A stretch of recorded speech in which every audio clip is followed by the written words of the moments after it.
Former Secretary of State Mike Pompeo slamming John Kerry as new calls from Republicans for Kerry to testify under oath.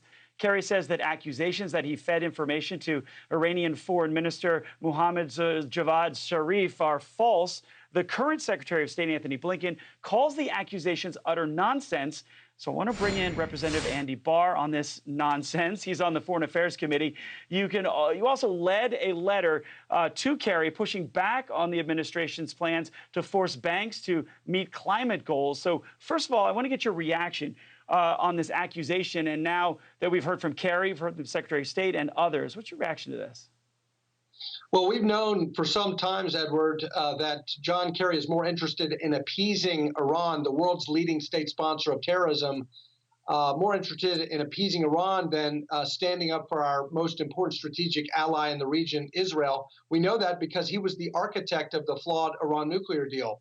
But if these revelations are true, that John Kerry disclosed sensitive information about attacks on Iranian assets in Syria, then it's an outright betrayal of our ally Israel.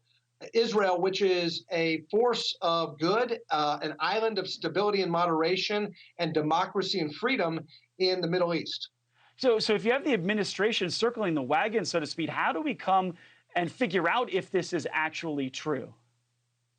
Well, that's what this letter is about, Edward. We're calling for an impartial investigation. We want an investigation. The American people deserve an investigation. We want to also know what the State Department knew about John Kerry's relationship with Mr. Zarif, the foreign minister of Iran. And we want to know when the State Department knew it. And this is not a simple matter of shadow diplomacy. Again, this is a betrayal of not only U.S. national security interests, but also the interests of our key allies. And John Kerry is currently a member of the National Security Council. He's not just the special envoy on climate. He is a member of the National Security Council. He has a special responsibility to advocate for the security interests of the United States and our most important allies in the region.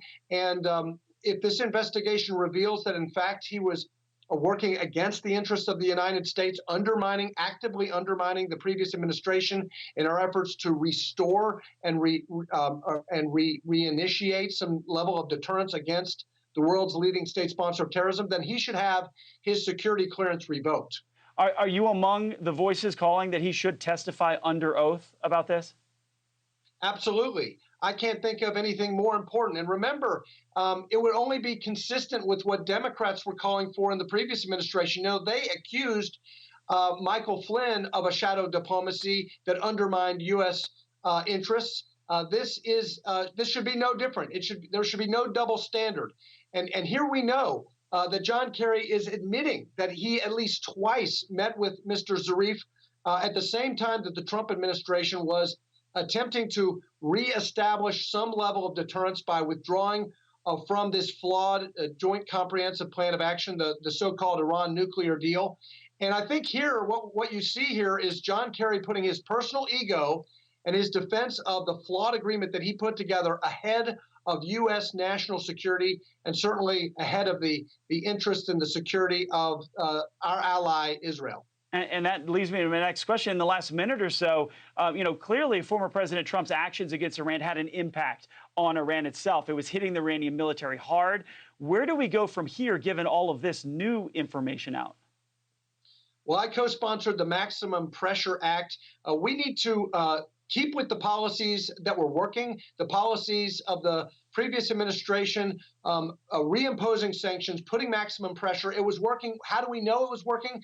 Because unlike during the Obama administration and under the Iran nuclear deal, where there was an acceleration of ballistic missile testing, where there was an acceleration of funding and cash going to terrorist proxies, Hezbollah, Assad, and the Houthis in Yemen, unlike all of that destabilizing activity that was happening with the sanctions relief, the avalanche of cash that was flowing to Tehran, when President Trump reversed course and placed maximum pressure, Iran's foreign currency reserves declined by 95%, military spending in Iran declined by 25%, and foreign terrorists that were supported by Iran, their salaries were cut in half. And so The maximum pressure campaign was working. We need to go back to that. And we certainly should not re-enter the flawed Iran nuclear deal that emboldened this state sponsor of terrorism and further destabilized the region. Yeah, this is an issue we will be following. Congressman, I really appreciate it. Congressman Andy Barr, thank you very much for your time. Thank you. So still